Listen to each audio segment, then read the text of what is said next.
All right, we live. Let's dance. Welcome back to the Winner Circle, everybody. I am so excited about this guest that we have this week.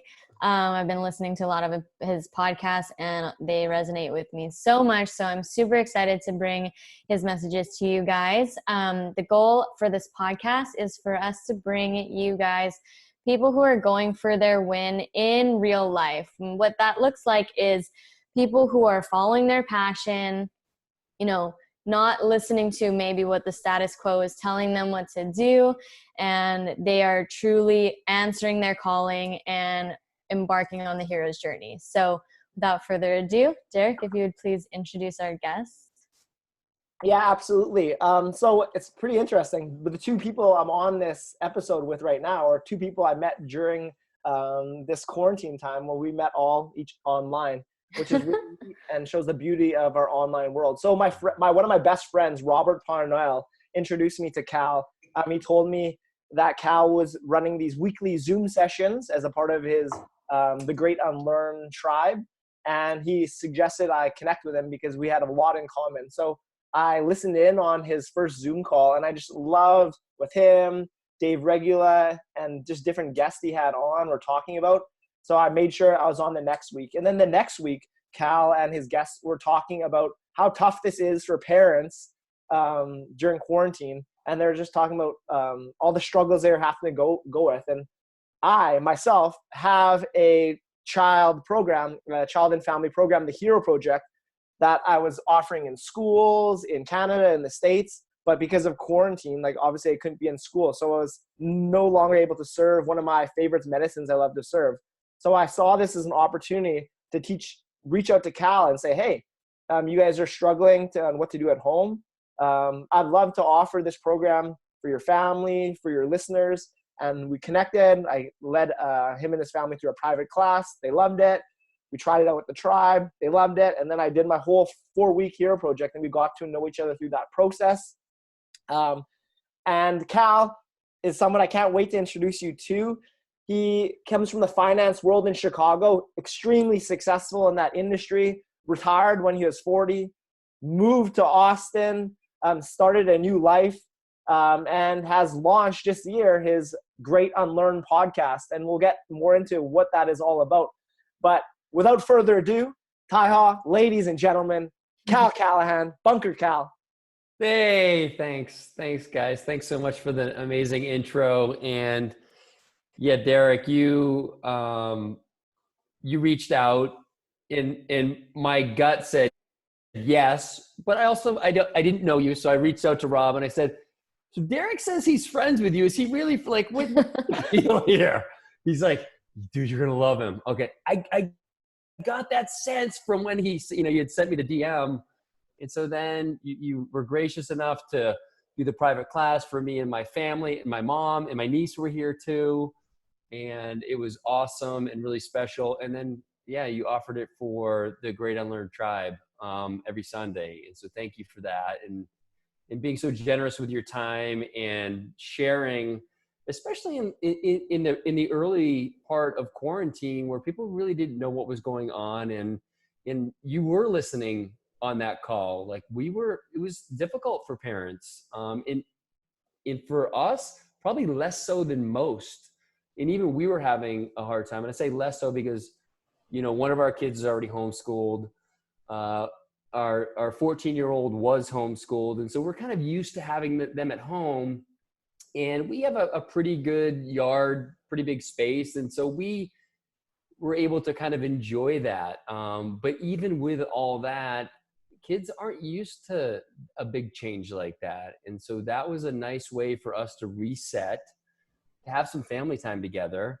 And listen, I'll be honest, they came kicking and screaming. I said, listen, I need y'all to show up. And they did.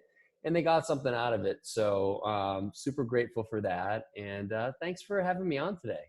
Absolutely. And thank you for the opportunity to lead your family or tribe through the Hero Project. And my medicine is something that I want to serve. So I just look for every opportunity to do that and just to pay forth. Well, that's why, that's a perfect segue into why I'm doing the podcast. I've met so many people along my journey particularly over the last couple of years, that I've wanted to share their medicine with other people. And a podcast seemed like the easiest, smartest, best way to do it. And I love that you shared your hero project with my tribe. And then Dave Regula, one of my best friends in the world, reached out to you, he and his wife, Lauren, at Track Athletics. And then you worked with his community. And so I just love the way that all happened. You know, he reached out to me afterwards. He's like, dude, is that for real? Like, is he like as cool as I, like, that was amazing. I said, yeah, he's an amazing guy too. Like he couldn't believe kind of what the experience was like. He goes, my community needs this. And just so everybody knows, Dave and I used to trade in Chicago for a number of years.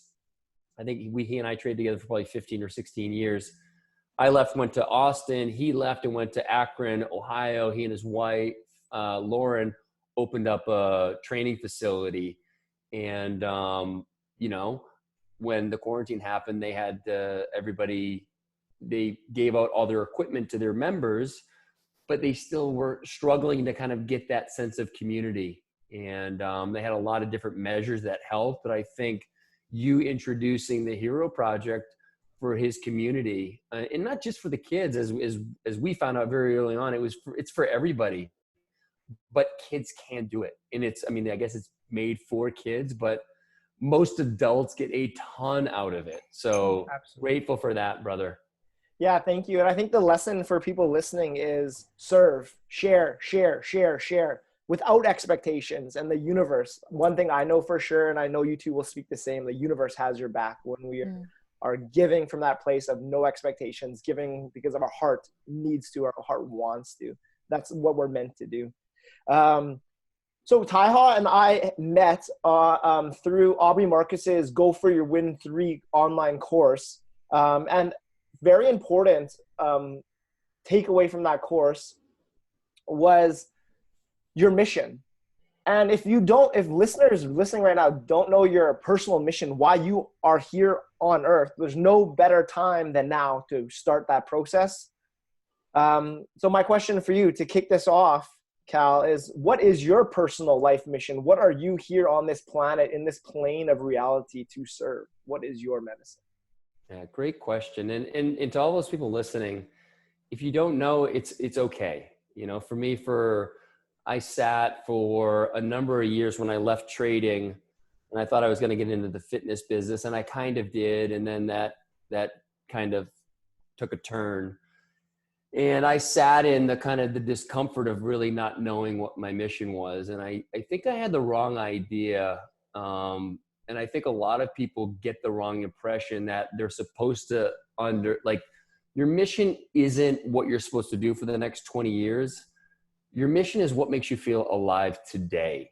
And I think if we can break it down into the kind of most simplest parts, it makes it something that people can get a touch on, and they can still be doing their job that maybe they don't love, and start to seek answers and let those things emerge that feel really good for them. And I know you're familiar with some of Boyd Vardy's work. Boyd was a guest on my podcast. He's a South African. He's actually an animal tracker by trade, but he's also a life coach. And you know, one of the things that Boyd likes to say, you know, is he uses the analogy of the animal tracker, the lion tracker, specifically in his book, The Lion Tracker's Guide to Life. And it's just right now, what feels really good, you know, in pay attention to those things that feel really good and say yes to those things and find more of those things. And those things that don't feel really good, say no and be really set up those boundaries.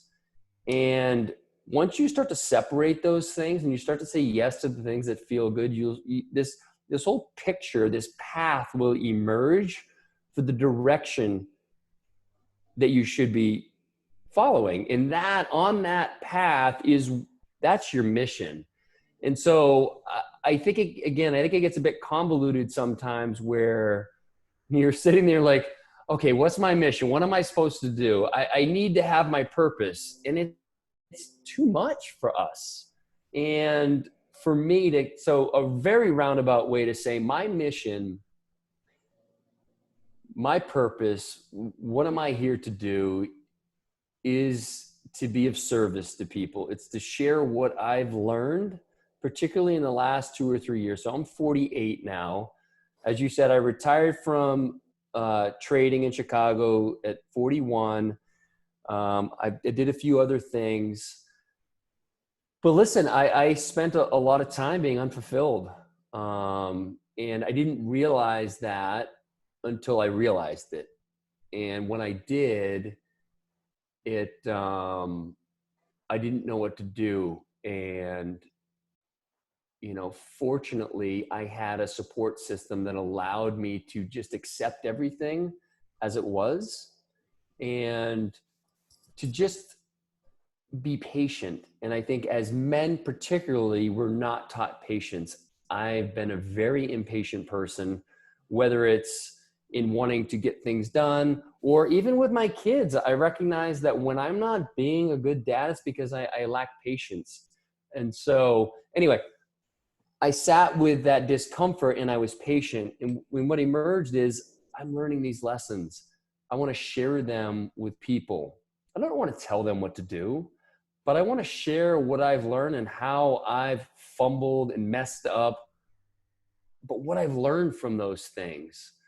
One of the things that Boyd likes to say is healed trauma is medicine. And so I love to take on this idea of the wounded healer. So what are the things that have happened to me that I've gone back and healed? And now how can I share that medicine with other people so that they can have a better understanding about how to go and kind of on in their journey? So my purpose is to share that message. It's to bring on people who have their medicine to share and to kind of broadcast that.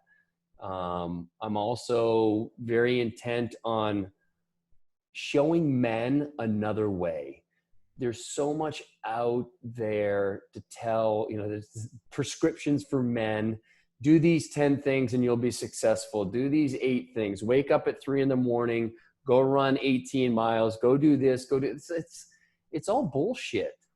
It's not coming from within. It's all external. And it's not to say that you shouldn't look at what other people are doing. Sure, pay attention and try it out, but don't try to reverse engineer what somebody else is doing. There's no step like that that's going to work. You have to just sit with what feels good for you and do that. And as I've let go of that old kind of unconscious masculine doing, my life has been a lot freer. I haven't felt the constraints of the shoulds and I wish I did this and the lack. And it's just such a tough narrative to live in, but I think it happens to so many men. And so I want to be the antidote for that hyper masculine prescription that's out there for men that I've fallen for. And I've done it. And it's okay. If you're doing it now, go ahead, do it. But I want you to know that when it doesn't work, if it doesn't work, I'm here and there are other men and women like me that have another way. And it's more fulfilling and it's more present. You're not doing it out of when I finally do this, then I'll feel this way. It's that whole ideology is a trap. And believe me, I spent so many years thinking that. And once you get the thing, you feel good. Once I make X amount of money, then I'll be happy. Well, you make that amount of money and you're happy for a split second. Well, now I've got to raise the bar. And sure, it's nice to keep challenging yourself, but there's never any sense of joy or contentment. And so when are you ever going to sit with, how do you feel right now?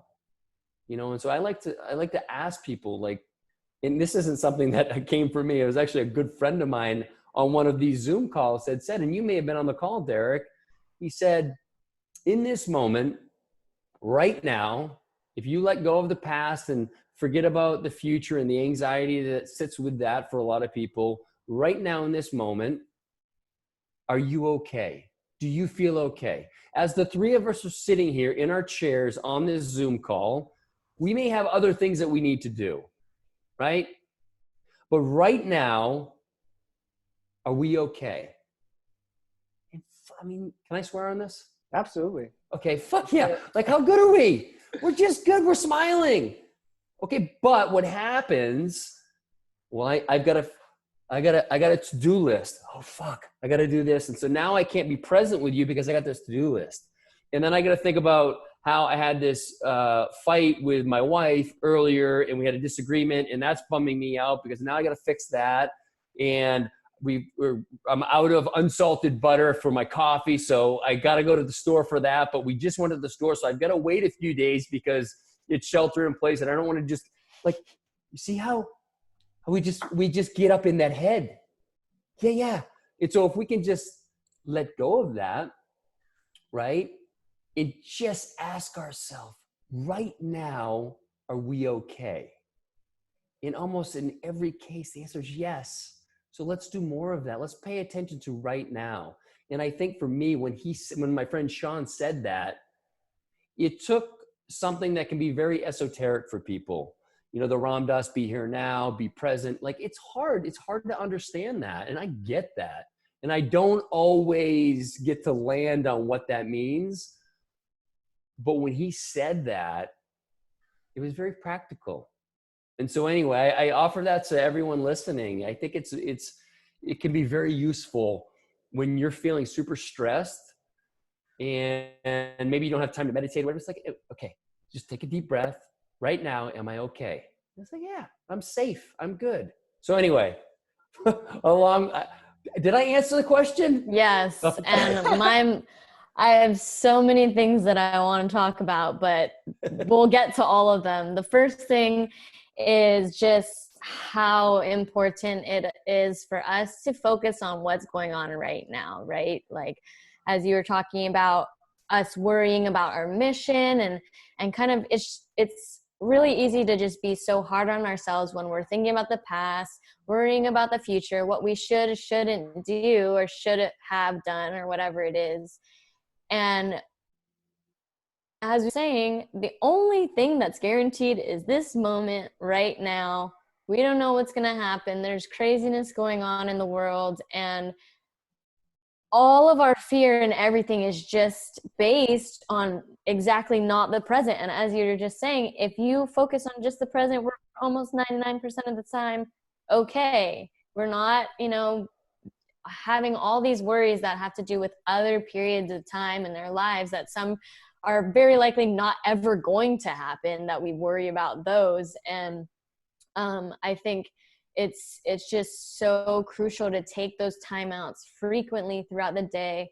Take some breaths, because breathing is one of the easiest ways to just center yourself at any moment in time and just be with what's here, because our minds are what we've learned throughout our lives is all that stuff that's going on in here. But when we drop our awareness down into our body and notice what's physically going on, because this stuff is all what we've learned over the years, right? We were never born with this fear and lack and all of that. We were just born with love and light. That's really it. And our bodies kind of portray that or show that to us. Like, we feel pain, but it's suffering is up here, right? Like, if we feel into our pain, you said sit with that discomfort, you process it, you can release it. And once you do that, you don't worry about anything anymore, because you're dealing with what is there for you. Suffering and all these things that we've learned throughout our lives about what we should and shouldn't do. It was actually a quote that from the solo cast I just listened to you saying was, we've been told we should or we should have or shouldn't have for our whole lives. But you talked about Boyd Vardy in it too, and how he talks about animals. They're just here. They are not worried about, oh, I should have caught that sheep or whatever, right? And we are animals, and it's our our brains that work in this way, and that what we've learned through our lives. But what's cool is we can unlearn it. So I just, so much good stuff that you just said, and we're going to get into a lot more. I'm really excited. Yeah, awesome. And I totally agree. And, you know, I do like to quote Boyd quite often because he keeps it very simple. And I think when things get complicated, they get convoluted and it becomes hard for everybody. I think the biggest lessons I've learned, they've been really simple. And they're usually just a few things and they're just colored a few different ways, but it's, you know, part of it is just allowing things to be as they are and recognizing that. But also what you said, we don't spend enough time, you know, in this moment. As we drop into the body, as you said, like all I could think about, you know, we go from the mind up here that's chattering, we go into the body. Well, what happens a lot of times for us? Oh, I'm not doing anything. Wait, I'm wasting time because I'm laying down on a bed and I have this shit I have to do and I've got to write this newsletter and I have to post this thing. Like, we don't realize that none of that shit is really important. And it's not to say that you just stop doing that. Yeah, the to-do list is useful, but it needs to be put in its proper place. It can't be running in the background at all times. And that happens for so many of us. And I think a lot of it is what we're taught, what we're programmed to think. You need to be productive, get your shit done. Like, come on, don't just lay around. You know, I have a bunch of things are coming to mind right now, but my mom has been staying with us. She came through here in March and she was going to stay and watch our 2 dogs and our pig when we went on spring break. Spring break was going to be March 14th. We decided, it was right before the shelter in place. We decided not to go to Mexico. My mom stayed here. She's been here ever since, which has been amazing. She lives in Maine, but it's been awesome. The other morning she came out and it was just perfect. Like, this is my mom's old school and the sweetest woman you'll ever meet. And Derek, you saw her on the breathing and yoga stuff we were doing, but she comes out, my wife and I are having coffee. She says, I've just been being lazy, laying in bed. And I said, Ma, what if you said, I've just been sitting in stillness, waking up? You know, like, just that turn of phrase.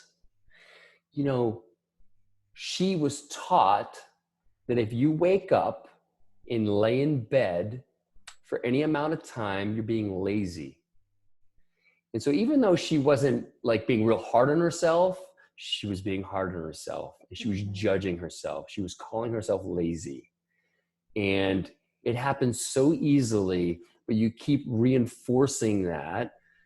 And so I don't know how many times she said something like that, and I've never picked up on it, but I picked up on it that particular morning, and it was neat because you could see her, just a little shift in her, like, yeah, that feels a lot better to say. And you know what? It felt really good to lay in bed, and I don't have to be productive. And so there's little things like that I think we just do unknowingly. And it just reinforces this inner critic that we were talking about earlier, that we should be doing all these different things. But also, I had a conversation with my son earlier today. He's 17. And this is just about thinking about the future, because I think we all can fall victim to this. He is on a basketball team. And here in Austin this week, they opened up gyms to a certain capacity. And so the basketball facility where he plays is opened up, and they're taking all these different precautions to allow these kids to play. And I think they're doing an amazing job of keeping everyone safe to, you know, in this particular case, to play basketball. I also understand that they want to get open because they're losing money. And so I appreciate where they're coming from, but just because they're opening doesn't mean we have to participate if we feel like we're still putting someone at risk. And now, do I think there's much risk in him contracting COVID-19 by with everything that they're doing over there at the gym? I do not. But do I also think it's essential? No. So I had a conversation with him. I said, listen, your grandmother's here. She's almost 70. People who are 70 who contract this, it's not a good prognosis. And so I tried to, he's been dying to see his buddies, and I get that. But there was resistance from him. He just wasn't quite getting it. But he said he was okay with it. He said, Dad, but in 2 weeks, we're going to be scrimmaging. Then what are we going to do? So my inclination was to say, well, we're going to do this. But I thought about it. I said, I don't know. So much happens, especially in this shelter in place every day. I have no idea what's going to happen in 2 weeks. The cases here, as far as I can tell, haven't been declining. And so let's make that decision in 2 weeks. And just because you can scrimmage doesn't mean you should. Like, just because the gym or the governor or the mayor agrees to it doesn't mean we have to play along. Like, is it essential? And so anyway, it just was something that for me, it was a little bit of a pattern interrupt. I recognized I had a conditioned response, and I stopped myself. I said, why do I even need to say anything? I don't know. Why do I need to project something? Because most likely I'm going to be wrong. And so now he's going to be able to use that in an argument with me versus me saying, I don't know. And that's just the God's honest truth. I don't know. So anyway, yeah, I'm going to go off on tangents. Okay. So I don't know if we're going to run out of battery here. I would rather do that than stick to a script, honestly. Two things, a bunch of things, but two that I'm going to remember to talk about were just the power of words, right? I don't think we're ever taught throughout school the importance of what we declare and how we create our experience through our thoughts and, more importantly, our words, because we're going to have negative thoughts.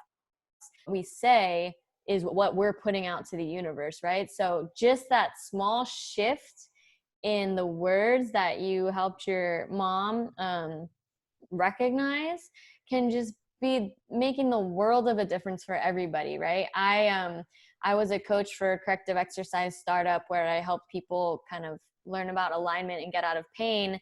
And when they were introducing themselves, we would ask them to, what are your goals? And they would say stuff like, I wish, I hope, I don't know how likely this is to happen, but, and it's like, okay, how do you believe that to be true? Because that's what's going to happen if you believe that to be true. If what you're putting out to the universe is that I don't know, blah, blah, blah, that's what's going to happen. So we would kind of coach them in saying, I will be doing this by this time. And sure, a lot of the time we can set goals that are unachievable, but I don't think it's the best idea to make like realistic goals have a time and a place, but being unrealistic is what helps you get anywhere close to that, right? And so just declaring something helps you recognize that that's possible for you because you took the first step, which is believing in it, right? And another thing that we were talking about was the awareness that you had never had before you recognized what your mom said, and then the awareness that you had when you were speaking to your son, which is the first and foremost step, actually, because once you start having that awareness and recognizing what's happening, that is when the transformation can happen, because you are taking that time out before playing out the program that's been programmed in our brains for our entire lives to react this way to this thing and do this when this happens, and learning to be like, take a step back and become the observer and watching what's happening in front of you rather than reacting right away, as I just think so important, and how things can really begin to shift, because we've just been taught, we've just been raised in this, all these things are already set for us, and we feel like we don't have a say in a lot of what happens, right? And having that awareness that that's not necessarily true will allow us to really create what we want to for our lives. Yeah, I love it. And I love that your group used that practice. And this isn't some woo-woo bullshit, sage, and it's, and I believe in sage, so I don't even mean to say that, but like, I know for some people it's hard for them. Like, what do you mean words are, it's true. You draw in what you say. And I'm not talking about like manifestation, like just on a very basic level, the words you use, and you used some great examples there. When you say, I will do this, and you have those stretch goals, that's when you see the change that you wish to make. And, I think this one, this comes up for me a lot. I hear it a lot. I don't say it anymore. I'm sure I used to say it a lot, but when people say, oh gosh, you tell them you did something, I'm so jealous. I went to go get a massage. I'm so jealous you got to go get a massage. Jealous? Like, we use that term and it puts us kind of in this position where if we use the word, oh, I'm so inspired, you inspired me to go take care of myself. Like, why can't we just turn that word around? And I have some buddies that it seemed like dropping it left and right on me. And I'm like, what if you just said inspired? And all of a sudden, it just changes their energy, and it makes it real for them. It makes it possible for them. And maybe it's not the massage, but it's about self-care. And what does self-care look like for you? Well, it's 10 minutes by myself, or whatever the thing is. But I think we have to be really careful about the language we use. Yeah. And as totally. you said, the awareness is the big piece. Don't think you've got to figure it all out today either. Like, give yourself some space. Mm-hmm. When you start to become aware, that's great. And you're going to become unaware at times. It's all part of the game. There's no getting over this finish line. We're all in process. Yeah, and absolutely, I agree with you. With awareness comes choice, and be impeccable with your word, the number one agreement. And that's some of the themes you guys have been talking about. Another thing you talked about is process over destination. We live in a world where when you get this degree, when you get this relationship, when you get this job, when you get this, because that is fueled by a corporate agenda built on profit. There's not money to be made on you realizing that your thoughts become reality. There's no money in you realizing that everything I'm looking for, that's already in abundance, absolute abundance with me. So that's like a big takeaway that I learned from the Go For Your Win course is process over destination. So going back to that topic, go for your win. What does that mean to you, Cal? What does going for your win mean to you? And what does your win, living your win, what does that look like for you today? I think those are kind of one and the same. And I'll tell you what, Taha, you said you were listening to my recent solo cast. And I think in that episode, I spoke about some of the challenges I was having. I had this, this was maybe a month into the quarantine. Maybe 3 weeks in, I had this excitement about an opportunity for me to step out into the community with these Zoom calls and to have these different offerings for men and women, but particularly for men, is a way for me to show up. And so I was trying to put everything together and had a few other things I was working on. And I lost sight of what felt really good. And so I started to be driven by this kind of scared energy. Like, I need to do this. This needs to get out now. And I became very impatient. And so everything became time oriented. And that's when I lose my win, if that even makes sense. But when I can be out of the time element and I can just tap into what feels really good, that can be something as simple as, listen, for my podcast and the stuff I'm creating around a mastermind and this ebook, like I need to create social media. It's part of the game. And I don't love necessarily being on social media, but it's important if I want to grow an audience and I want to share my message. But I have to start with what feels right. Now, the marketing people can tell me, well, you need to post this at this time, this many times a week, and tell me all the metrics that make sense to grow, to actually get bigger numbers.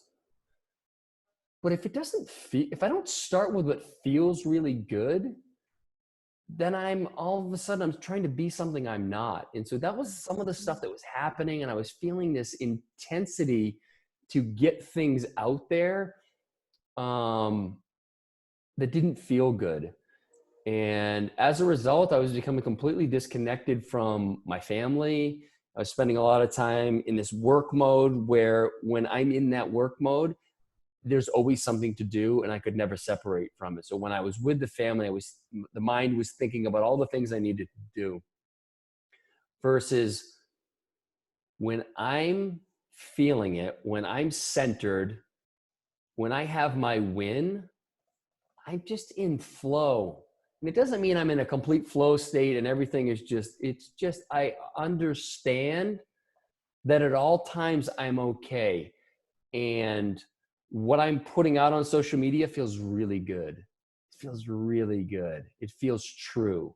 It has to be true. If I'm telling the truth, that's my win. And I know that sounds maybe simple, but I think it's very easy to get caught up in looking around at what other people are doing. Oh, that person has 50,000 followers and that person got this many likes and that many downloads. And it's important to pay attention to what people are doing, but what's your relationship going to be to that? I like that content. Okay, what do I like about that content? Do I want to have 50,000 followers to just have 50,000 followers? Or do I want to have that many followers because I think that my message is important and I want that many people to hear it? You know, so it's very nuanced, but it all comes back to getting that time element in being in the right relationship with that and not feeling like, well, I'll be happy when this happens. Like when my ebook just got released, and I could have had this notion, well, I'll just feel good once it finally gets released and it gets out there and then I'll be happy. No, I throughout almost the entire experience, I just felt really good about it. It didn't have to be released for me to feel good. I felt good about the process, as you talk about, not about the destination, about when that thing goes live. Mm-hmm. That thing going live felt really good because I could finally talk about it with people, but it was about being in it and feeling like we were creating something that was important and that was coming from a place of truth for me and for the five, for Aubrey, Lance Armstrong, Boyd Vardy, Bill Rancic, and JP Sears. Like, it felt really good. And that's my win, is when I'm honoring that. And none of the other metrics matter, like fucking none of them. How many likes I get doesn't matter. Now, when I'm speaking honestly and I'm telling the truth, the likes invariably are much higher. It's just the way it goes, but it doesn't matter. If I have a great podcast that I feel like I really connected with someone and it doesn't get downloaded as much as another one, it doesn't matter. The podcast is for me. It's for me to sit down with someone and have an inspired conversation, be completely connected. And if people listen to it, then that's awesome. That's just a bonus. But for me, I don't care about monetizing it or anything. It's just an opportunity for me to mark the schedule just like we did today. And say, let's talk, let's connect. Let's talk about some shit. Let's figure some stuff out. Let's be curious. Let's listen to one another and see what happens. That's it. Yeah. Fuck yeah. I love it. And oh my gosh, again, so much I want to say, but this thing about destination happiness is what we have all been dealing with our entire lives, right? When we get this relationship, when we get this degree, this job, this house, we'll be happy. And first of all, that almost never happens because maybe you'll never get there. And then even you get there and you're still not happy. And that's because there's something missing inside of you. Right. And I wanted to share, I wrestled in high school, and that was my life. And it was a lot of what we've been talking about, you know, all this, you have to do this, you have to do this so hard. Like, and I know you've been an intense CrossFitter, so we kind of understand how much we enjoy pushing our bodies, but at a certain point when the intention is not in the right place, it's not healthy for you. So I actually, through that, not only kind of beating up my body, beat up my mind, because I developed eating disorders and I've dealt with them from I was 15, I'm 24 now, and body dysmorphia, and that's all the same stuff.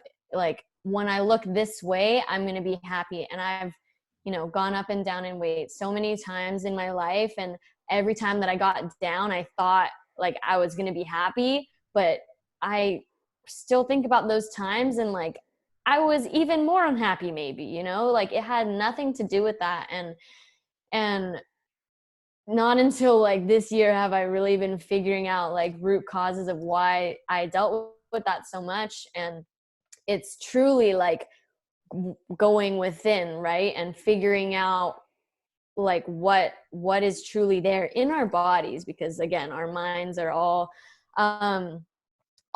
crazy all the time. And you talked about what, you know, becoming more present to what feels good, because for me, I would work out and it didn't necessarily feel good, but I thought I had to do it to get to this weight for wrestling or to look like this certain way. And I love working out, but it's still hard for me to decipher some days, like, what's my intention behind this right now? What am I doing? And through this quarantine, I've actually kind of released, especially because I can't go to a gym anymore. Like, I've been doing so much yoga, and it's been so different for me because I've always like been focused on, you know, working this muscle really hard, burning these calories, and that's not what yoga is about at all.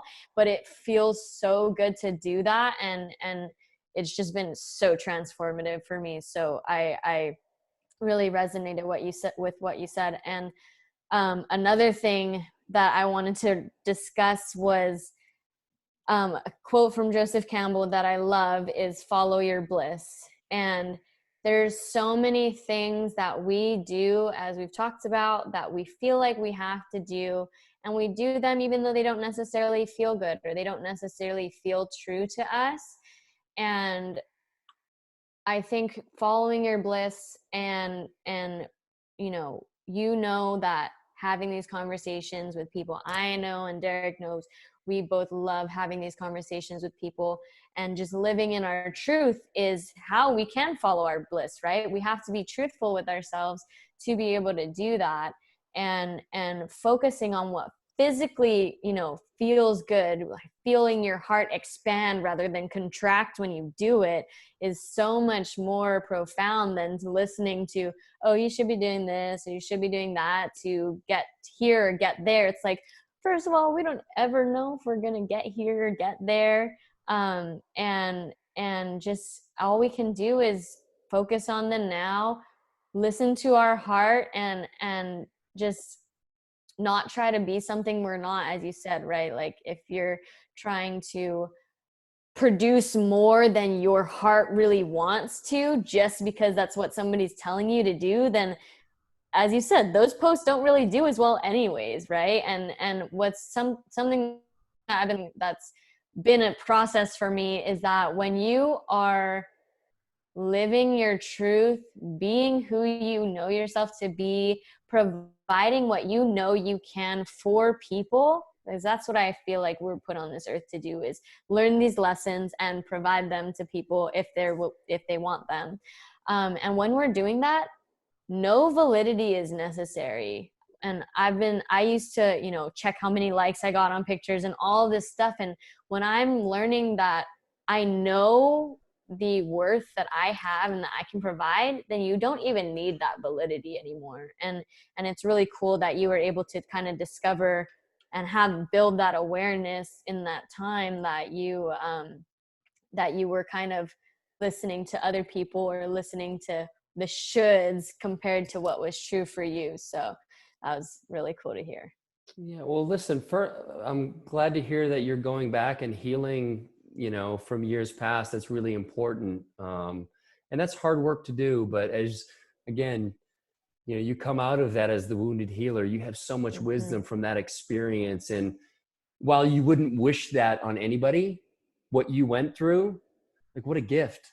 Now you've turned that into a gift. And I think that's beautiful. Thank you. That's great to hear. What comes up for me, a couple of things come up for me. One, and I will plug the ebook because Aubrey in particular talks about this. He talks about, creating this amazing brand on it and all the success he's had and how it just doesn't mean anything. The external validation doesn't mean anything if you don't have that connection to self. And he articulates it so beautifully. As you know, he can be so poetic. And so I encourage everyone to at least go download that one. But yeah, greatunlearn.com. That's right. Find it there. But yeah, I don't know. It's very easy. Yeah. It's easy to get caught up in, what other people want you to do. You have this whole idea, but back to what you said, follow your bliss. Well, what does that mean? It means, what do you really want? Like, what do you really want? And I don't think we sit with that question enough. And, I think for me, that's, I'm thinking about really when I have my win, to go back to that, I have my win when I show up as Cal and I don't have to think about anything. I'm just saying whatever. It's like I'm a channel. It's like I'm the hollow bone and I'm Cal. And if I'm having to think about stuff and what to say and how I'm supposed to articulate something, I don't have my win. But if I just show up as me, that's me. That's it. There's nothing else I could ever want. That's flow. Absolutely. There's nothing else we would want from you. So thank you for being of service. Let's celebrate. You've had many, many wins in your lifetime thus far. You've had a very successful career in finance in Chicago. And when we're talking about Chicago, I just need a little side note. I need to say, what's up, Oprah Winfrey? I'll be seeing you soon. Putting it out there. Make sure to throw that in every episode. Someone I really look up to. But you have had a very successful career in Chicago. You've had a very successful physical practice. I saw some pictures of you, Cal. You are one jacked MFer.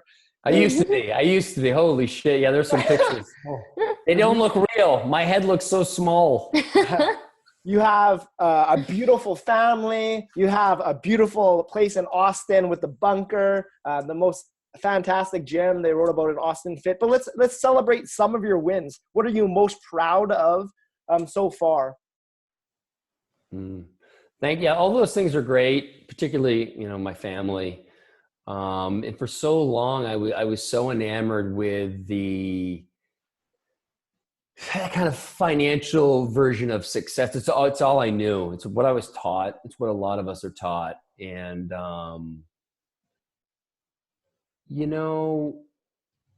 I think I'm probably most proud of just what I was just talking about, just being comfortable in my own skin and being able to show up as me and being okay with people who aren't okay with it. I think I spent a lot of my life wanting to be liked. And if you've never done that, if you've never put that mask on, it's really challenging because you start acting in ways that you think other people want you to show up, and it just becomes very unauthentic. And then over time, you start to get resentful of those people when they had nothing to do with it. It was all you. And I always wanted to be the guy that was liked. I wanted to be loved, or however you want to, kind of characterize it. But I realized it was creating so much distress within me. And when I let go of that, I started to have much more meaningful relationships with people.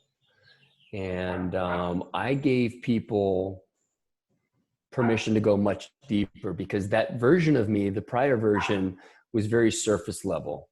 And sorry, my dog's barking. It's all good. And my wife is rebounding from my son. It's all good. Okay. Which is amazing. I've gotten, as you start to let go of these masks, your life becomes lighter. You become a truer version of yourself. And I don't know if you ever get to the truest version, but I think you can keep going layers and layers deeper. And I think that, back to the idea of this process, you're not going to get to the end of it. If you do, I don't even think Ram Dass got to the end of it. I think he'd be the first to admit, I'm not at the end of it. It takes many lifetimes, but it's a matter of bringing back into that awareness too, like just becoming aware of it and recognizing the different masks you put on. You're going to continue to put them on. It's just our human nature. But when you can peel those layers back and just feel more like yourself, and not feel like you need to show up, oh, I need to be this to this person because they're famous or they're successful in this financial sense. And I guess with that has come really being able to look at everyone. When I feel good about myself, it all starts with me. If I feel good about me, then I feel good about everybody. And I have patience and I have empathy and I have love, no matter what state you're in. But if I'm not feeling good about me, then I'm not feeling good about anybody. And so when I can look around, and it doesn't matter what you've achieved financially or how fit you are or whatever, you fill in the blank for what the version of success is, where none of that matters. And I just see you as another soul. And I see us as one. We're all trying, like when I really feel that we're all doing the best we can, man, it doesn't get better than that for me, because then I'm just at peace, because everything is as it should be, because it's what is. And that sounds a little esoteric maybe, but it's that simple. But not easy. It's exactly. Yeah. Simple, but not easy. Keep on putting the reps, create a new normal. And we have the ability to choose that at all times. Yeah. Yeah. It was so funny when you said the word layers. I was typing that down as a note because I wanted to bring up how I honestly think that what we're here to do, which is something that I never realized until recently. And I'm in a life coaching certification right now, which is teaching me so much. It's focused on food and body, and I'm healing so much of myself, but obviously becoming a life coach is going to be kind of icing on the cake, because what I feel we are here to do is to find out who we really are, right? Just like you said, peeling off the layers of what we were told we are. It's like an onion, we were born, and then right away we get these identities that we hold on to. I'm a mom, I'm the fit one, I'm a daughter, I'm a CEO, I'm whatever it is. And then that is who we think we are. And that is just who we were told, or who we, strove to be.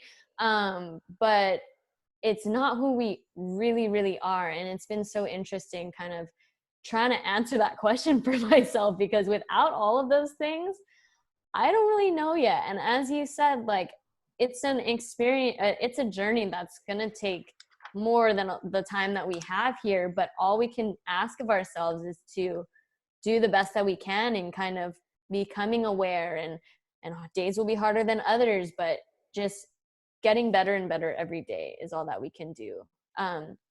And another thing that you said was how when you were feeling good and feeling like you inside and loving yourself, you feel that same way to everybody else. And another thing I'm learning about is how when we are triggered, so the opposite, right? When we're triggered by somebody, it's a mirror, right? They're showing you what you need to work on inside yourself, because we should not allow, again, so much easier said than done, but our internal state is 100% in our control, right?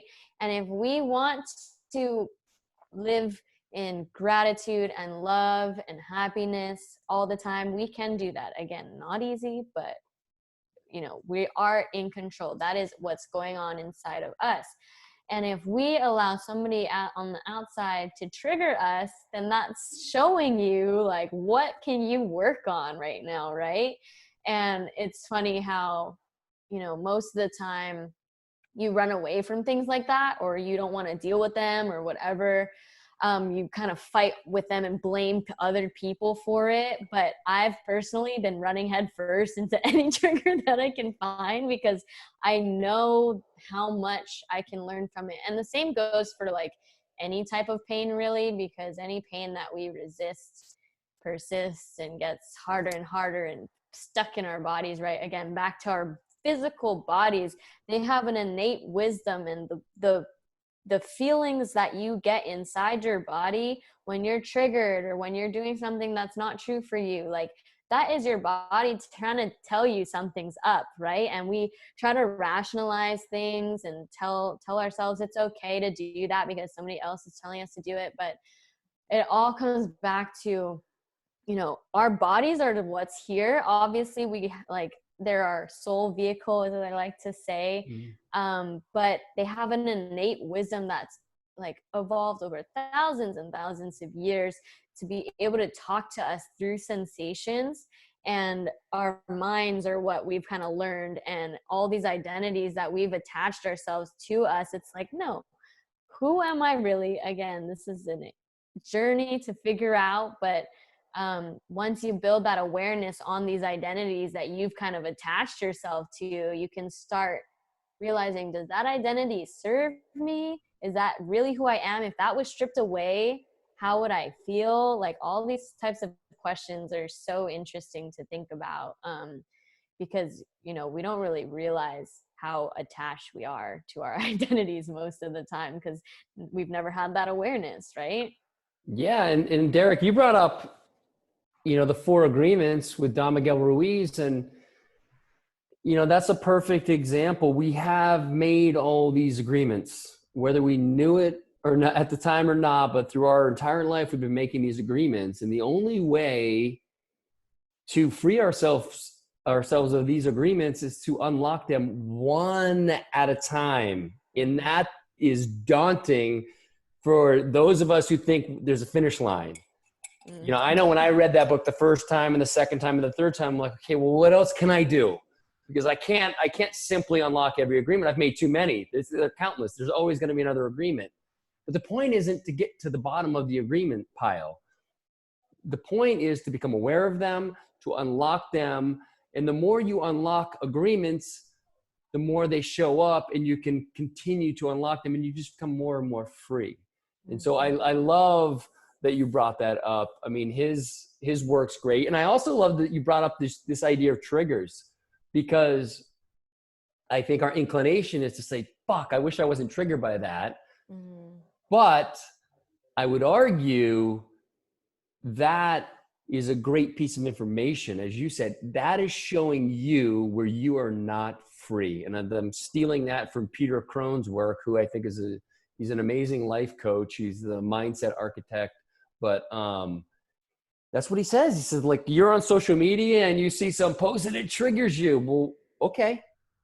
That's your information right there. What is it about that post that makes you feel that way? Okay, that's showing you where you're not free. So just use it as information. Don't get upset at the person. Thank the person for posting it. It's creating an opportunity for you to unlock that agreement. And so, again, I think the inner critic comes up like, God damn it, I wish I wasn't, I wish that didn't trigger me. And that no, it does. And it's not that it shouldn't, it is. So the should even represent something like, no, there's no shoulds involved here. It does trigger you. So what are you going to do about it? Okay. My advice, do your best. Do your Yes. best. Always do your Always best. do your best. Yeah. And through your whole life, like, you're not going to stop getting triggered. Like, that's going to keep happening.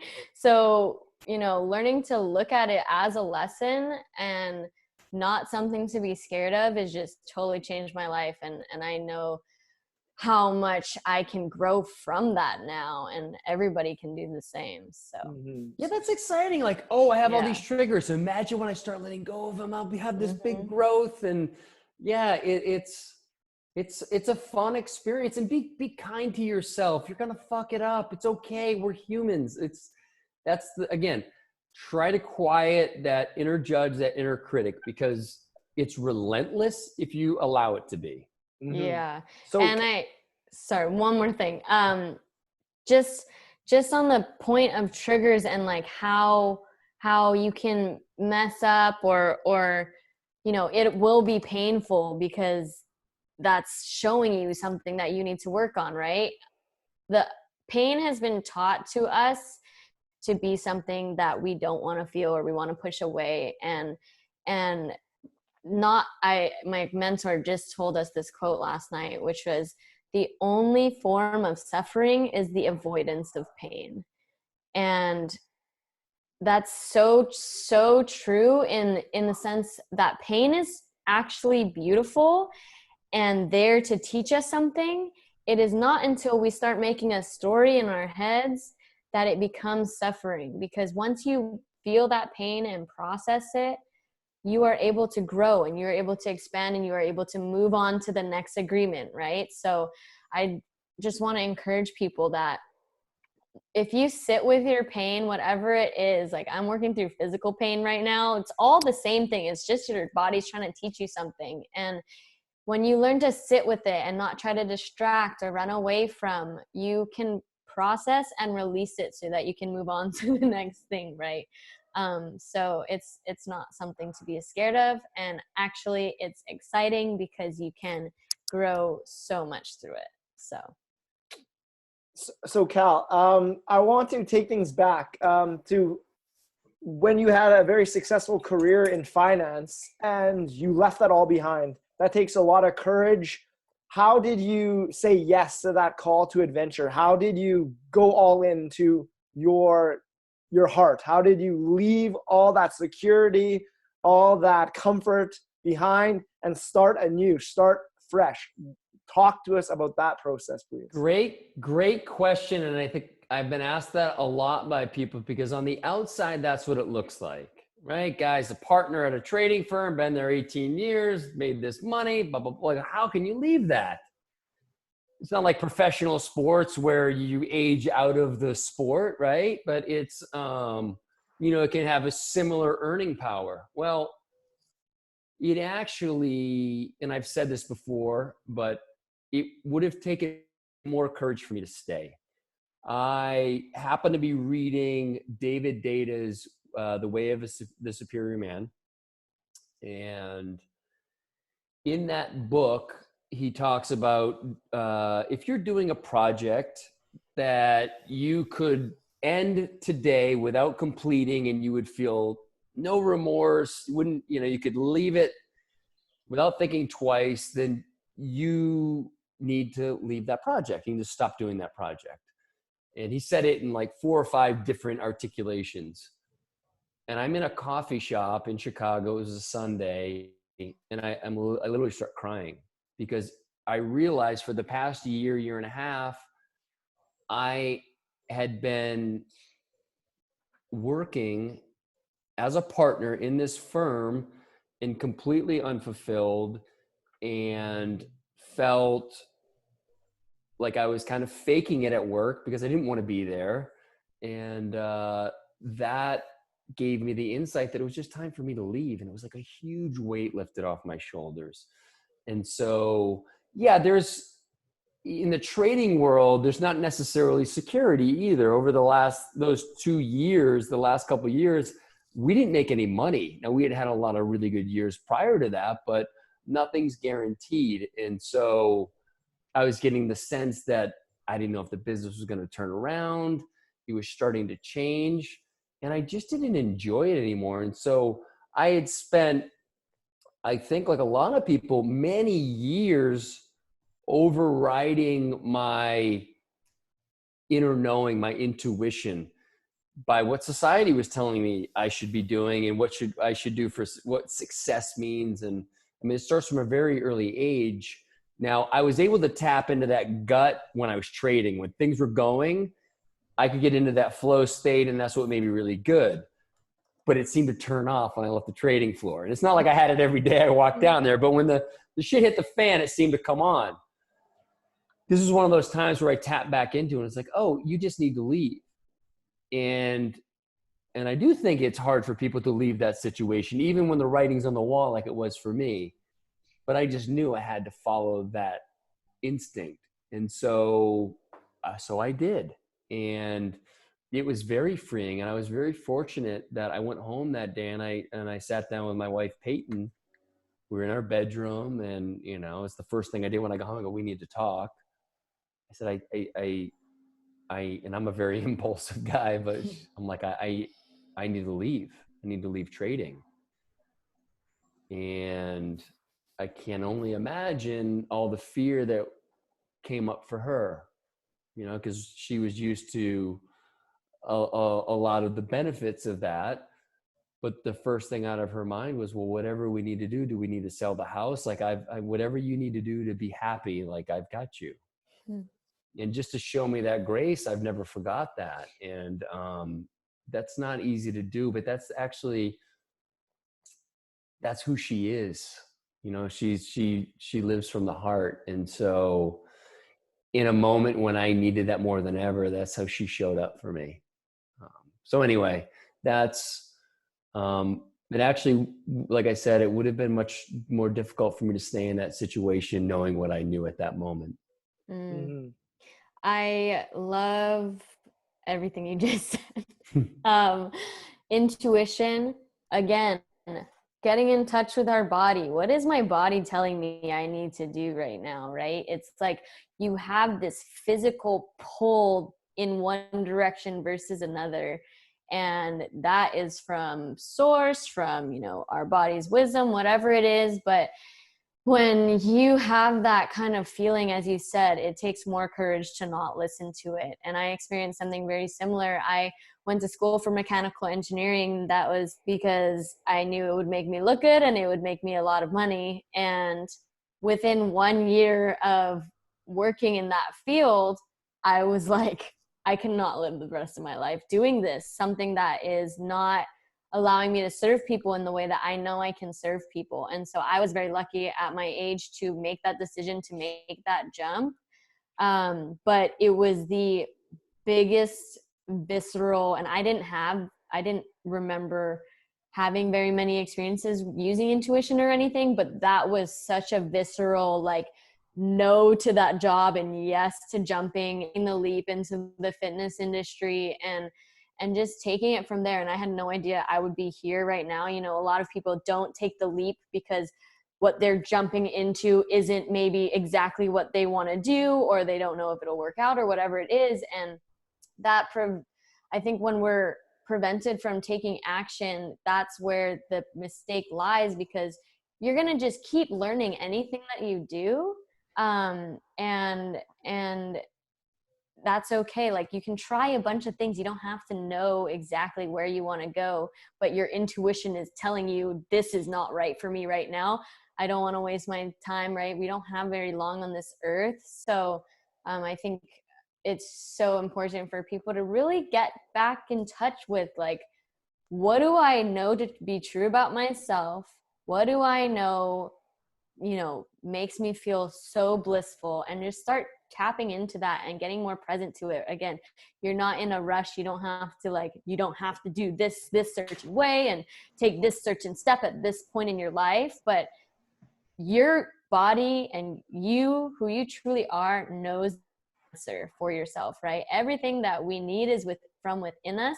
We just have to peel back those layers, because I was terrified of releasing that stable, smart identity for the engineer, right? And I got my paycheck cut in half when I got into the fitness industry and moved down to San Diego, but I was 5 billion times happier. So all of that stuff does not matter. And it's just that kind of initial fear, jumping over that and realizing, I love the Terrence McKenna quote where he says, by hurling yourself into the abyss and realizing it's a feather bed, the universe always has your back, and you're going to be fine no matter what happens, no matter what you do. You learn from it and grow and grow and grow. So yeah. Yeah, I love that. And I think it's important for people to recognize it's pay attention to the things that make you recoil. That's information. When someone offers you something and it's a big no, like stand your ground. I mean, I have a little note card above my desk that says no with an exclamation point. And it's a reminder, say no, and say no a lot, because it's easy to get sucked into, well, just half-hearted, but it just takes up time and energy and attention for the things that make you feel really good and really expansive. Mm-hmm. And I think paying attention to both of those things, and you can start to separate and you can start to find your way over here and keep it really simple. Again, stay in the process of it. Don't try to get to that destination. Don't try to figure out what my purpose is that I'm supposed to do for the next 20 years. We have no idea. Mm-hmm. We don't know what's going to happen in 2 weeks with my kid's scrimmage, for Christ's sakes. Absolutely. And one area, once you said the yes to your call to adventure and you quit the finance world and you went to Austin, you encountered many different challenges, many different temptations. But a really big moment for you was your incident in Las Vegas, where there's a lot of revelation. And similar to mine, I had a near-death experience where I was assaulted. I was in a coma for 3.5 days while already on medical leave for concussion problems from MMA. And that near-death experience radically shifted my trajectory. And you also had a near-death experience that had caused quite a bit of transformation. Can you kind of get into that? Absolutely. And I would say that I never thought about it as a near-death experience, actually. I have to sit with that. But in any event, I was in Las Vegas in October 1st of 2017 at the Route 91 mass shooting. And in particular, I was in between, the shooter was shooting and I was behind the tour buses and in between the tour buses and the stage with a friend of mine. And there were probably, I don't know, 50, 60, 70 other people that were hunkered down there. And so for the period of about 10 minutes, as he was shooting, and there's probably another 5 minutes once he had stopped shooting and we got clearance to go, it was a moment for me where here I was, I guess 45 at the time, again, retired, beautiful wife, healthy, awesome kids, great home, accomplished, quote unquote, accomplished financially more than I ever would have imagined as a kid. And here I am thinking, this is not how I thought my life was going to start. This is really unfulfilled. I just had this notion like this could be it. And I kind of fucked this up. Like, how did this happen? I did the things I was supposed to do to be happy and fulfilled, and I'm not. Like, why is this? And I heard it referred to me as it's what happens in these moments is like a spontaneous awakening in you're basically this egg and it's cracked open, and all the ways, so the eggshell is all the ways that you've dealt with things in the past, that kind of construct. You've dealt with trauma, pain, and it no longer works. Here I am in a mass shooting and none of that stuff matters. None of the things that I thought were important mattered at that moment. Mm-hmm. They weren't there to save me. Mm-hmm. And when we obviously, I was able to get out of there. What happened, something changed in me in that experience. It evoked just a deep kind of existential inquiry, self-inquiry. Like I needed to know why I was here, because all the reasons I thought I was here to accumulate wealth and to be fit and to wear all the different masks that I was wearing it wasn't the reason. And so for about 18 months almost, I was on this deep quest of figuring it out without even realizing that's what I was doing. And it occurred to me, and I was at a 5-day silent retreat, when it hit me that I kind of saw the thread go all the way back to Las Vegas, that's when something changed in me. And I started to go down these different rabbit holes to figure out why I was here.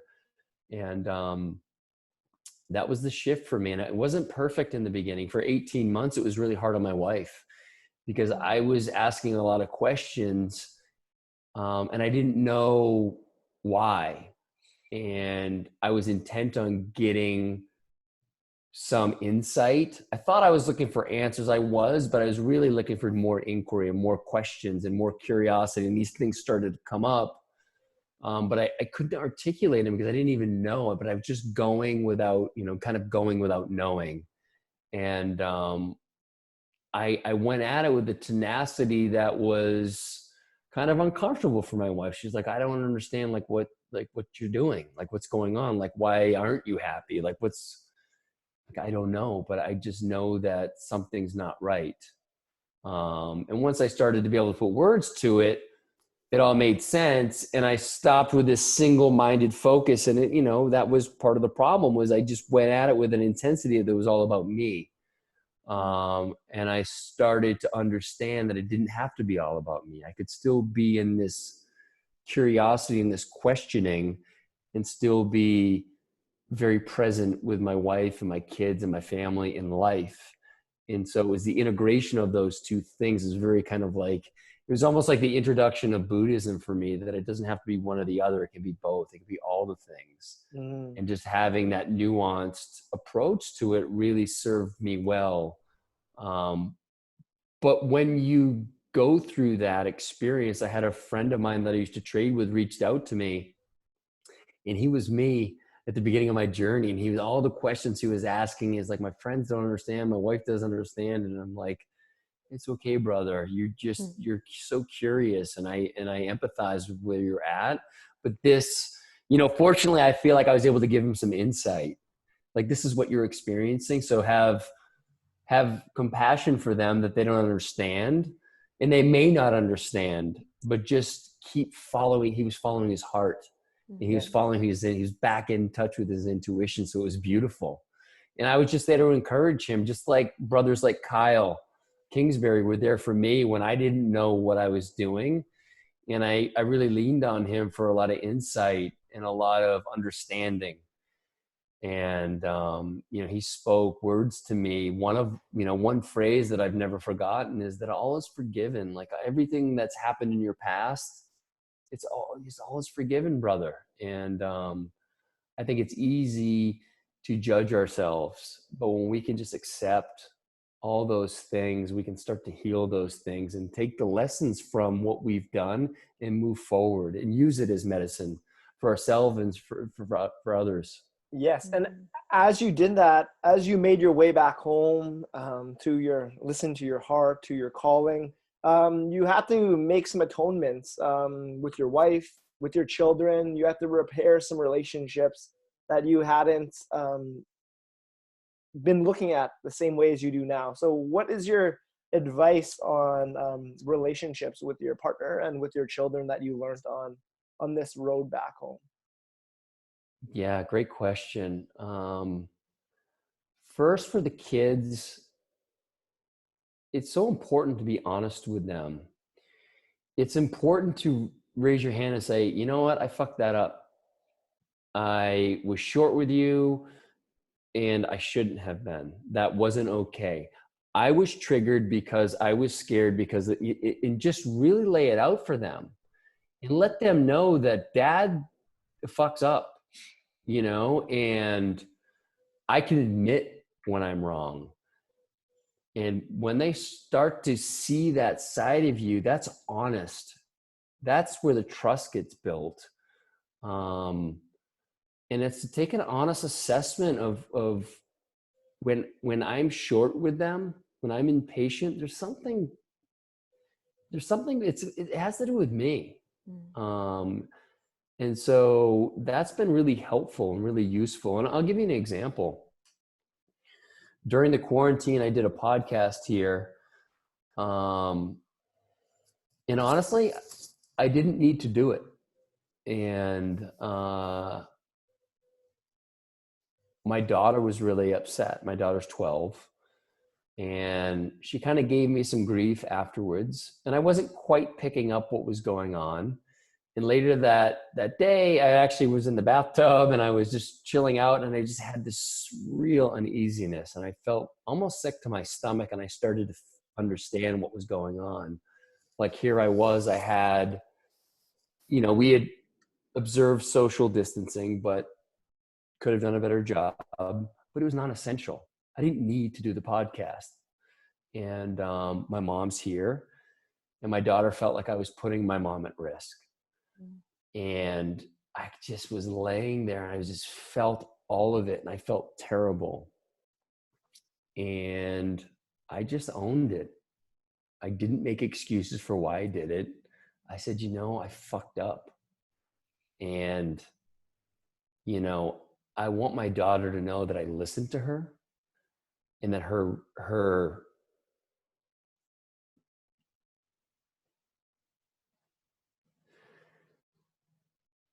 that what she has to say matters. And she didn't say something beforehand, and I wanted to encourage her to always speak her mind to me, because she's someone who has great instincts. She always has, and I want to continue to foster that in her. And I felt like I let her down, and you know, as part of my role is to protect her and to protect the family. And I didn't do it callously. I was just a bit unconscious about what was going on. I got caught up. I thought I could do it properly, and I didn't. And so I just owned it. And I think there was a time in my life where I would have made excuses and tried to pass it over. It's like, well, it wasn't that bad, and we did this, and we'll be fine, and you're overreacting. And I didn't do any of that. I listened to her, and I let her know that she was heard, and that she was right, and that I was wrong. And I apologized, and you know, so I think that honesty is important. And you know, with regards to my wife, you know, it's the same thing. It's more importantly, you know, one of the things I learned, and I learned it from Aubrey. You know, I'd gotten a text from Peyton. I was having lunch with Aubrey and Kyle. She's like, my wife's like, I'm not happy. We need to talk. I don't usually get those texts. And my first instinct is, fuck, oh no, like, you know, I'm going back to this hornet's nest. And Aubrey's like, this brother, just go in and listen. Go in with no strategy. And it's like, oh, no strategy. I didn't know what that was. It's you know, always go in and protect yourself, and you know, have the answers and pay attention so you can you can say what you need to say to change it's like all the shit you do is all around strategy. And but I listened to him, and I went home, and I had no strategy, and I just listened to what she said, and I heard all her pain points. And we talked about, you know, in since that's happened, that event, she told me she was completely shocked that I didn't have anything to say.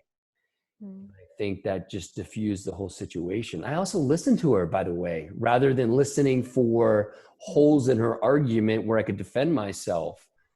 And why wouldn't you do that with your wife? Why wouldn't you listen to the things that are hurting her? Like, even if it's you, especially if it's you, because you can fix that if you want to. And I certainly wanted to, but I think there was a part of me, and I've done some work on this since. It's that inner child that got in trouble and got hurt by being in trouble. And I think there's still some work I need to do on healing that, that 7-8-year-old boy that, got the, backhand from my dad or whatever when something was wrong. And sometimes that 8-year-old hijacks the system. And when that happens, I don't make good decisions.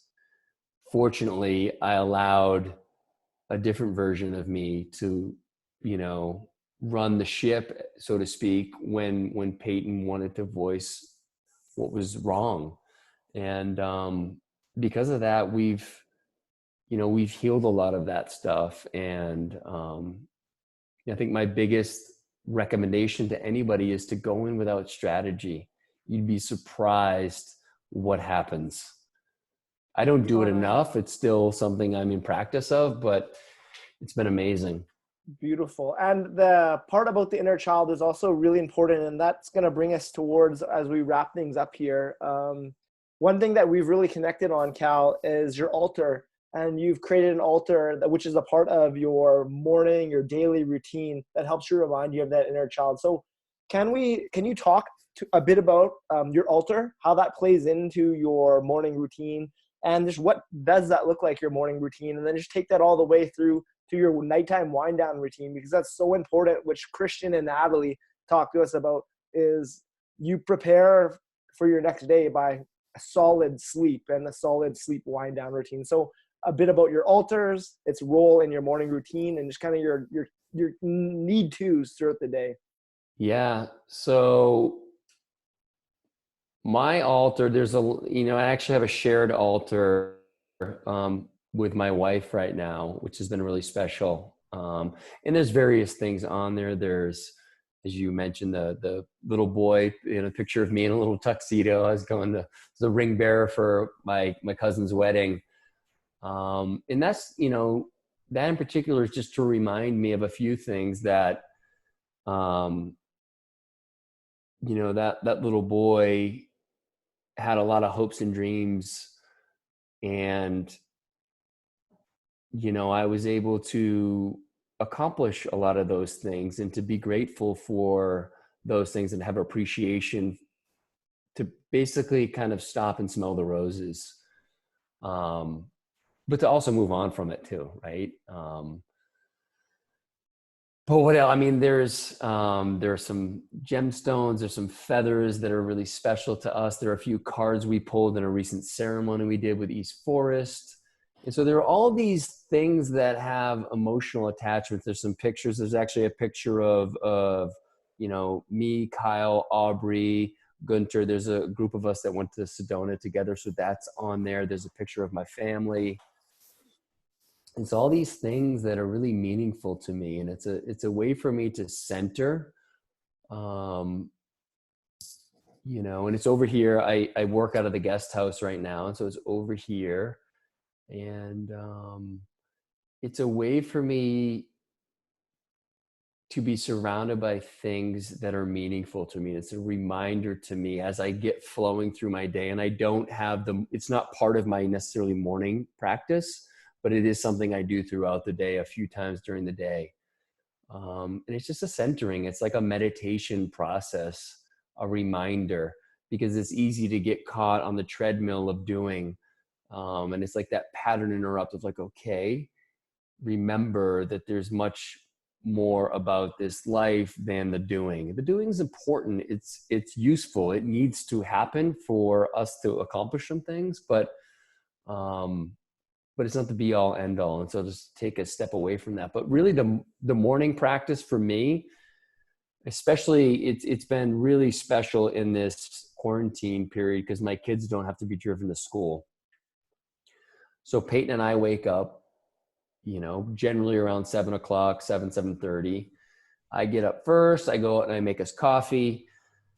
And for 40 days, when Boyd was living in his treehouse at Londolozi, we would listen to his broadcast. So it was a 10 to 15 minute daily broadcast. And Peyton and I would sit on the couch with coffee and listen. And then afterwards we would talk about it. Sometimes we'd pause like, holy shit, how does he come up with this stuff? Like, just an incredible storyteller. So anybody listening, I highly recommend Track Your Life by Boyd Vardy on Apple Podcasts and Spotify. It's so amazing. So we would listen to that, and it would be a great way to start our day. And then afterwards I would come over to the guest house and start doing some of my meditative practices. So part of it was listening to Boyd. That would kind of anchor me in. And then I would listen to an East Forest guided meditation. He's got a few, but one that I really, really enjoyed was Meditations for Chaotic Times. And then after that, I would just kind of get into my work mode. And so at this point, it's like 10 o'clock or so, and I would, kind of get done what I need to do. And hopefully during lunchtime, I would go out and play basketball with my son. He would usually kick my ass, but it was just a great way for us to have physical contact and spend time together. I would go have a little lunch with the family or whoever was available, get the rest of the work done, and then kind of go into the evening. And through this period, because the kids don't have activities, we have dinner together every night, which has been a real blessing. And I make sure that all my work is done. And so there's no work done once I kind of leave here by, 5:30. And the wind down period looks like playing some records. I have a record player over in the kind of living room. And so I play some music. The kids don't really like it, so it ends up being the adults hanging out. We may play some games. And then Peyton and I just settle in for the evening. And usually we'll maybe watch a little something on Netflix or whatever. And we try to get to bed at a reasonable hour by 10:30 and get, our 8.5, sometimes 9 hours of sleep. And then we do it all over again, and if from 4 or 5 days a week, I'll get a little workout in, and then I'll get in the sauna and I'll get in the cold plunge. So that's part of my daily practice. I haven't done it as much recently, but in the morning, I like to get in the cold plunge to wake up, kind of get in there for about a minute or so. But yeah, for me, it's when I'm over here in this kind of workspace, I try to do my work and I try to really leave it here. And I think that's something that I didn't always do a very good job of. So when I really try to use that door threshold as leaving it all behind me. And a lot of times I'll leave my phone here and it allows me to be present. Awesome. I loved all of what you said and how you said there are those things that you do throughout your day. And this is actually something that I just listened to you talking about on your podcast, and about how you're trying to implement. I think you had kind of fallen off of a lot of the self-care practices that you normally were doing, and that kind of resulted in you not feeling present as much. And you said that you've been trying to implement more of a morning routine, but without rigidity. And that is something that me and Derek were just talking about, and something I deal with so much, and I know so many people do, is and another quote from another podcast I listened to was that you're still competitive with even competitive with the mindfulness stuff. And I feel that so hard, where for the past, since quarantine started, I had been waking up, doing breath work every day, then either working out, meditating, journaling, like all of those things.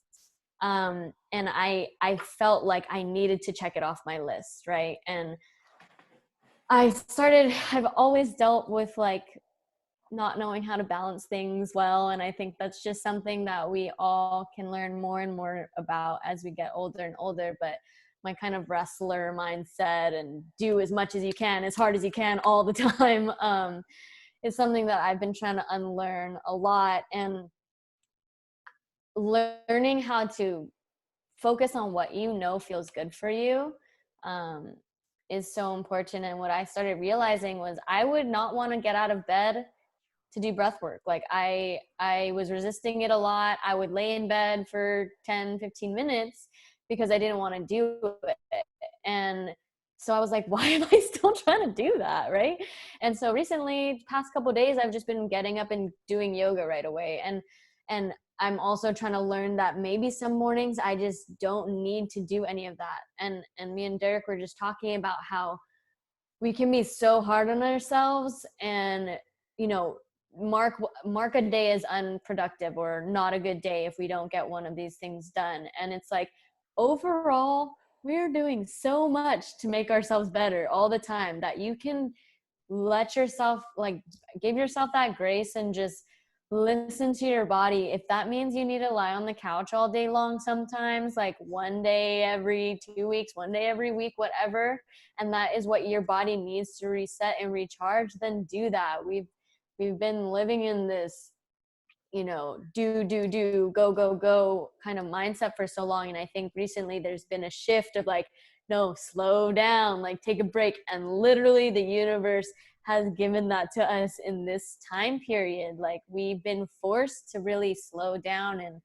and it's been a really beautiful time for me because I can't go to the gym and work out super, super hard like I normally can. I can't, you know, train a bunch of clients all day long. I've been having that time to just be with myself and get back in touch with what I truly want, right? My bliss. When my bliss told me that I wanted to do yoga right away in the morning, not breath work. We were just so rigid with our schedule so often, feeling like we must. And so I loved when you brought that up in your podcast. Well, and it goes back. Yeah, thank you. And it goes back to what we said earlier. Right now, are you okay? When you didn't do breath work and you woke up, were you okay? It's like, fuck yeah. You know, and so if we, you know, it's funny because when I had talked about that morning routine that I was reestablishing, like I had probably done 7 or 8 days in a row in the cold plunge, and I haven't done it for like 4 or 5 days. So I forgot about it, right? Because it hasn't been part of my routine. And I've been okay with it. Mm-hmm. And I think we don't give ourselves permission to be okay with that. And what happens is we get scheduled. We're supposed to do this and this. And I said I was going to do this. And I had a newsletter that talked about my routines. So I need to do it. Well, fuck all that. Like, how do you feel? Do you really want to do it? No, then don't do it. It's okay. Now, there's times where you want to push through and show that you're resilient, but are you going to do it every time? For what? No one cares. That's what we forget. No one cares. Mm-hmm. And so to take that time, if it's one day where you lay on the couch, maybe you lay on the couch for 5 days. If you can do it, do it. It's okay. Give yourself a break. Like, are you okay if you don't do breath work, if you don't go in the cold plunge, if you don't meditate? I'm taking Eric's journaling course. I love it. You know, but I did the first, I think, 8 days. And then I got off for a little bit and I haven't done it for like a week. Okay, big deal. I'm still okay. Mm-hmm. I'm having a great day, even though I didn't do the journaling course today. Like it's all good. But I could say, God, what a lazy ass. I can't believe you're not doing it. You did it for 8 days and you dropped this and you're not meditating and you didn't do your breath work and you ate like shit. And it's like, God damn, can you do anything right? Like, yeah, am I okay? Yeah, I am. Mm-hmm. If you're looking for negatives, you will see negatives everywhere. So if you're looking for positives, they will also be there. What lens do you choose to wear today? Yeah. And that brings me to another thing that I wanted to bring up, because I think you talked about this earlier about how you kind of want to show men that there's this other way of being that you can be and be okay with. And I deal with this so much as well with my background and everything. But you said that, you know, you were a CrossFitter, you were super jacked, you were doing all these workouts and you kind of felt like a fraud, and you were kind of PRing all the time, and that was a distraction from feeling like a fraud. And you can go into that more if you want to kind of explain what that means. I don't know if I'm portraying that as well. Yeah, no, it's just, it's so, I'm glad you brought it up, because a lot of people will look at fitness oh, like me in that state, so I probably weigh 180 pounds right now. I weighed almost 210. Like, fuck, right? For what? Yeah. It's fine if you want to pursue that. There's no judgment, but I know for me, it was just another form of escapism. And, we often look at people who are drinking a lot or using drugs irresponsibly, or, have eating disorders, just overeating. Those aren't looked upon very favorably. But if you're really jacked, well, you take good care of yourself. Look how fit you are. But for me, it was the same thing. It was just a way to distract myself from what I was feeling, which was, oh no, who am I? I don't know who I am. Subconsciously or unconsciously, I don't know which one it is, but I'm building this armor, this physical armor around myself so that people can say, oh, look at him. The more people that say that, the more you put muscle on, because people think that's awesome. And so now they really like Ram Dass likes to talk about your spacesuit. They really look at my spacesuit. Everybody really likes it. So now I have to live up to that. And so you start working out more and you're PRing and you're thinking you're just an amazing person because you fucking lift weights. Mm-hmm. Like, seriously? I remember I could be such a dick too. Like, I'd be working out and one of the kids would come in. I'm like, I'm working out right now. I'm focusing. This is my time. And like, I convinced myself that was okay. I think about it now and I accept it. That's who I was. And that's, for me, I needed to go through that to realize that wasn't the right way. And now when I work out, I love when the kids come in because nothing I do is that serious. And so, I work hard sometimes, but sometimes I don't. Sometimes I ride the Peloton at a nice, easy pace and I don't care. And by the way, I don't care that I ride the Peloton anymore. There was a time when I had such an identity as this CrossFit guy and rah, rah, rah, and so fit for fill in the blank age that I would have never been a guy that rides the Peloton. Oh, what a wuss. Seriously, he's a stationary bike. Listen to some instructor. But you know what? What makes me feel really good, what I really like, what fits really well with my schedule and how I recover is riding the Peloton for 15, 20, 30 minutes. That feels really good for me. So I don't care anymore. I'm not identifying as these other things. Mm-hmm. I just, again, back to what feels really good. I just want to go ride the Peloton and I want to get in the sauna and get in the cold plunge and call it a day. Great. Okay. Mm-hmm. And as I softened this body and let go of those muscles, I let go of the armor. I became much more open-minded and accepting and started to see the error of my thinking back in the day. But that's okay. That's what I needed to do. I needed to be very rigid and have that structure to understand that wasn't the way anymore. But I do think it's useful, and I talked about this, that even if you're, some of us need to be super rigid when we're learning these mindfulness practices to get the process down, to understand how to meditate, to do these different practices. And then eventually we can let go of that rigidity and just do what feels good. And I think that's where I finally landed, is what feels good for me. Mm-hmm. Yeah. And what you touched on was how you're treating that old version of you with respect and forgiveness, right? Like, he was doing the best that he could in those times with the tools that he had, right? And then you just learn and grow and then shift in whatever way you need to. And I've learned so much similar in my ways. Like, I could look back on the hard times, and there's been really, really hard times where I didn't know if I was going to survive it. And I could be pissed that I wasted all those years, feeling horribly and treating myself with disrespect, but I was doing the best that I could in that time.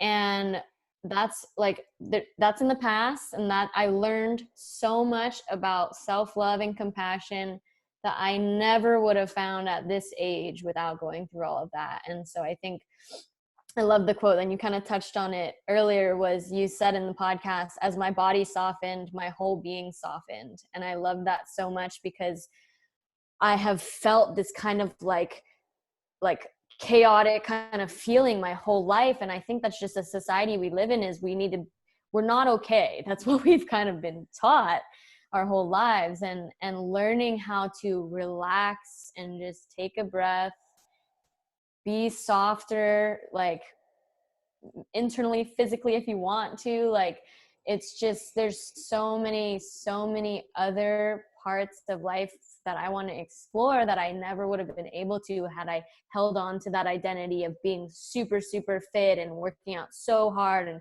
you know, being wrestler, state champ, whatever, like that. Those had a time and place, as you said, and I can release them and take what I learned and move forward with those lessons without the things that no longer serve me. Yeah, and they did, and they served you really well, just like my earlier iterations did. But to your point, that version of me didn't understand self-love. I didn't feel lovable, and so I was doing all these things to try to be lovable. And when you kind of, when that is your ground of being, it's really difficult. And so you have to have compassion for that version of you. It just needed hugs and to know that it was okay. You know, for me, it took way longer than 24 years. Holy shit. But again, to your point, that was my path. And so it's very easy to say, well, I wasted all this. No, that's your path. That is your path to awakening. Be grateful for the awakening, that it happened. Mm-hmm. Because there are a lot of people who don't get to that point, and they quote unquote waste their whole lives in that feeling of not feeling lovable. And that's just that they don't want that, but that's just kind of the hand they've been dealt in a way. Mm-hmm. So thank you so much for your time. I want to need to wrap things up, and I know we'll have more conversations going down the road. We close every interview with these 2 questions from Taiha and 2 questions from myself, just very brief questions.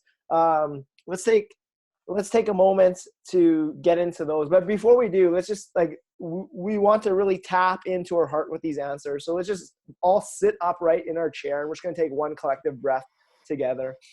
So all together now, inhale through the nose, feeling the spine grow tall, lungs inflating from the lower lobes up. And on the exhale, the face relax, the shoulders relax. We get back in to hear our heart. So with that, Taiha, take it away. Your 2 questions to close this out. All right. I've appreciated this conversation so much, Cal. Thank you for being you. To someone who has just taken the leap to leave their traditional career model and follow their passion, what would be your biggest piece of advice? Be kind to yourself. Pay attention to what feels good and feels right to you. Don't look for feedback from other people.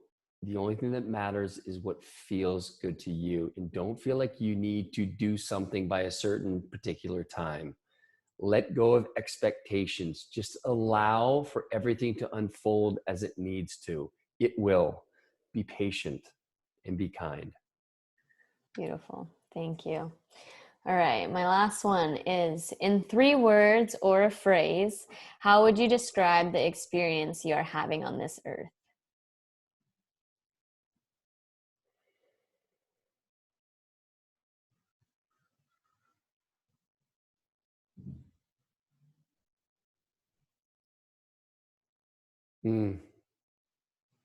It's I hate to do this, but I have to do it. It's what came to me. It's a great unlearning. I love it. Beautiful. I use that word so many times in this call. So awesome. All right. Now for mine. All right. We're going to hit the fast forward button on this now, and we're going to take ourselves to an 85-year-old Cal Callahan. Who is that 85-year-old Cal Callahan, and what is the legacy you have left behind?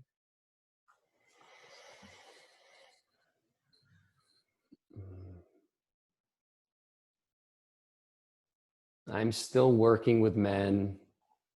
I'm an elder.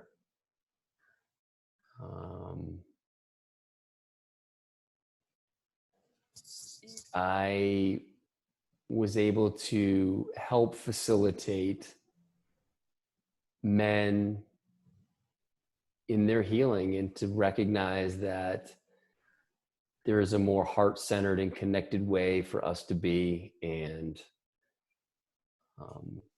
I did it through my example, not through telling them how to do it.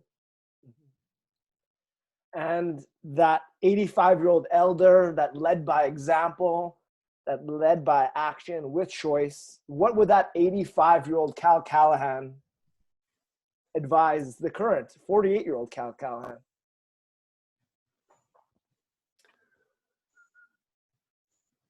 Pay attention to what feels right and always tell the truth. Beautiful. Thank you so much So for your good. time. You guys can check out Cal Callahan on thegreatunlearn.com. That ebook is unreal. It has I'm on the Aubrey part. Boyd Viardi, Aubrey, Bill Rancic, JP Sears, and who's the other one? There's The guy who rides a bicycle, Lance Armstrong. Lance Armstrong. There we go. There we go. You can find Cal at Bunker Cal on Instagram. Where else could I send them to, Cal? I think you nailed it. You got the website earlier. And if you want to get the ebook, you can get it at getunlearned.com. It's a free ebook, so it's very free. So go have at it. Yeah, that's it. Thank you so much. You guys were awesome. This was so much fun. Yeah, you're So welcome. good. So let's raise our fists in the air together in solidarity, in love, in truth. Let's bring it into the winner circle. Anyone can take a spot at this table. Thank you so much. Awesome. Cal. Love y'all. I That really was great. appreciate it. Have a great rest of your day. All right. You too. Thank you.